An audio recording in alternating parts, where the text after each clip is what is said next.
कल्पना कीजिए एक महान विद्वान जिसने वेद, पुराण, उपनिषद और शास्त्रों का गहन अध्ययन किया हो, जिसके सामने राजा तक सिर झुकाते हो। लेकिन एक दिन वही विद्वान एक साधारण अनपढ़ नाविक के सामने असहाय हो जाए और जिस व्यक्ति को वह अज्ञानी समझ रहा था वही उसकी जान बचा ले। क्या हुआ था उस दिन? कैसे एक भयंकर तूफान ने एक विद्वान का अहंकार तोड़ दिया और कैसे ईश्वर पर अटूट विश्वास रखने वाले एक साधारण नाविक ने उसे जीवन का सबसे बड़ा पाठ सिखाया। आइए सुनते हैं यह अद्भुत और प्रेरणादायक कथा। बहुत समय पहले की बात है। गंगा नदी के किनारे स्थित एक समृद्ध नगर में आचार्य सोमदेव नाम का एक प्रसिद्ध विद्वान रहते थे। उनकी विद्वता की चर्चा दूर दूर तक फैली हुई थी। राजा महाराजा उनसे सलाह लेते थे। देश भर से छात्र उनके आश्रम में शिक्षा प्राप्त करने आते थे। आचार्य सोमदेव ने चारों वेद, 18 पुराण, उपनिषद, रामायण, महाभारत और अनेक शास्त्रों का अध्ययन किया था। उनके ज्ञान का कोई मुकाबला नहीं था। लेकिन धीरे धीरे एक समस्या उत्पन्न हो गई। इतना सम्मान और प्रसिद्धि मिलने के कारण उनके भीतर अहंकार जन्म लेने लगा। अब वे स्वयं को सबसे श्रेष्ठ समझने लगे थे। उन्हें लगता था कि जो व्यक्ति शास्त्रों का ज्ञान नहीं रखता उसका जीवन व्यर्थ है। वे अक्सर साधारण लोगों का मजाक उड़ा देते थे। उसी नगर में गोपाल नाम का एक नाविक रहता था। गोपाल बहुत गरीब था। उसकी छोटी सी झोपड़ी नदी किनारे बनी हुई थी। उसके परिवार में उसकी वृद्ध माँ, पत्नी और 2 छोटे बच्चे थे। गोपाल पढ़ा लिखा नहीं था। उसे अक्षरों की पहचान तक नहीं थी। लेकिन उसके पास एक ऐसी संपत्ति थी जो संसार के सबसे बड़े खजानों से भी अधिक मूल्यवान थी और वो संपत्ति थी ईश्वर पर अटूट विश्वास। हर सुबह वह सूर्योदय से पहले उठता, गंगा स्नान करता, फिर हाथ जोड़कर भगवान का स्मरण करता था। गोपाल हमेशा कहता, भगवान जो करते हैं हमारे भले के लिए ही करते हैं। लोग उसकी सादगी और भक्ति का सम्मान करते थे। एक दिन पड़ोसी राज्य के राजा ने आचार्य सोमदेव को अपने राजमहल में आमंत्रित किया। राजा चाहता था कि आचार्य उसके दरबार में आकर धर्म और नीति पर प्रवचन दे। आचार्य ने निमंत्रण स्वीकार कर लिया। उन्हें नदी पार करके दूसरे राज्य में जाना था। अगली सुबह वे अपने शिष्यों के साथ नदी किनारे पहुँचे।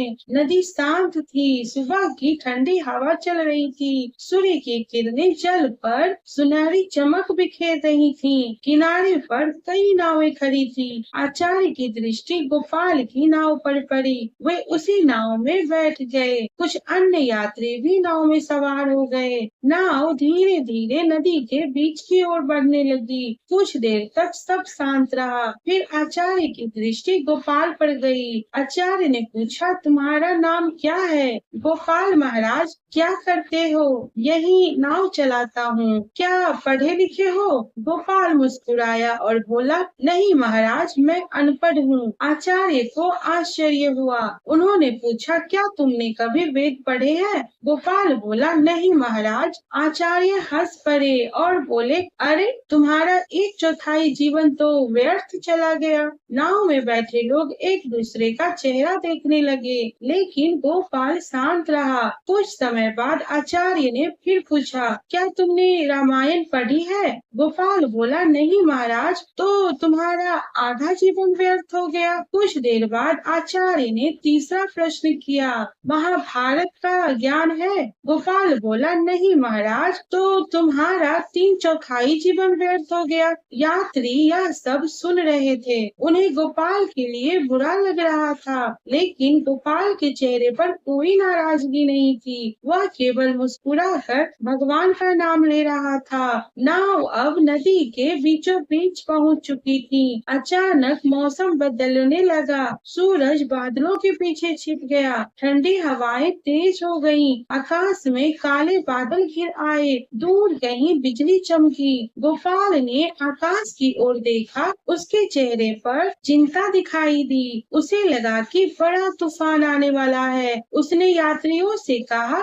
सब लोग सावधान रहें। कुछ ही क्षणों में तेज आंधी चलने लगी। नदी की लहरें तेज उठने लगी, नदी की लहरें ऊंची उठने लगी, बिजलियां कड़कने लगी, नाव बुरी तरह हिलने लगी। यात्रियों में चीख पुकार मच गई। किसी ने भगवान को पुकारा तो किसी ने आंखें बंद कर ली। एक विशाल लहर आई और नाव में पानी भर गया। अब स्थिति बहुत खतरनाक हो चुकी थी। आचार्य सोमदेव, जो अभी तक बड़े गर्व से बातें कर रहे थे, अब वे भय से कांप रहे थे। उनके हाथ पैर थरथरा रहे थे। वे रोने लगे और बोले, हे भगवान, मेरी रक्षा करो। तभी गोपाल ने पूछा, महाराज एक बात बताइए। आचार्य ने कहा, क्या?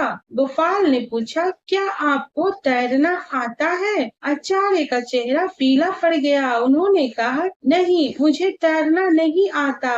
गोपाल ने गंभीर स्वर में कहा, महाराज, तब तो आपका पूरा जीवन व्यर्थ होने वाला है। यह सुनते ही आचार्य स्तब्ध रह गए। उन्हें अपनी सारी बातें याद आने लगी। उन्हें एहसास हुआ कि जिस व्यक्ति को वे अज्ञानी कह रहे थे, उसके पास जीवन बचाने वाला ज्ञान था। तूफान और तेज हो गया।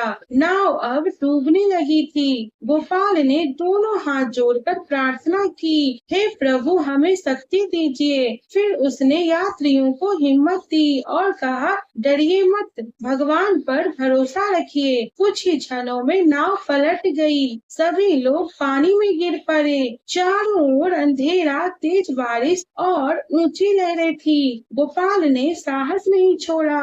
वह एक एक यात्री को बचाने लगा। सबसे पहले उसने आचार्य सोमदेव को पकड़ा। आचार्य पानी में डूब रहे थे। गोपाल ने उन्हें अपने कंधे का सहारा दिया। फिर धीरे धीरे किनारे की ओर तैरने लगा। कई घंटे के संघर्ष के बाद वह सभी यात्रियों को सुरक्षित किनारे तक ले आया। अब सुबह होने लगी थी। तूफान शांत हो चुका था। सूर्य की पहली किरणें धरती पर पड़ रही थी। आचार्य सोमदेव जमीन पर बैठे थे। उनकी आंखों से आंसू बह रहे थे।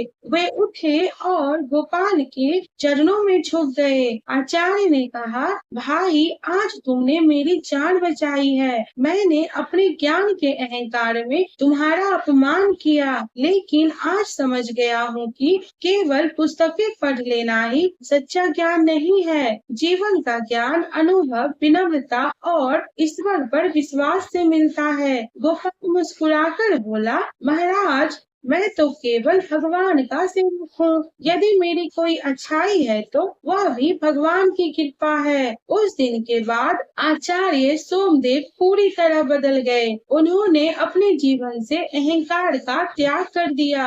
अब वे लोगों को केवल शास्त्रों का ज्ञान नहीं देते थे, बल्कि विनम्रता का भी महत्व सिखाते थे। आचार्य अक्सर कहा करते, जिस ज्ञान से अहंकार पैदा हो वह अधूरा है, और जिस ज्ञान से विनम्रता आए वही सच्ची ज्ञान है। केवल किताबों का ज्ञान ही सब कुछ नहीं होता।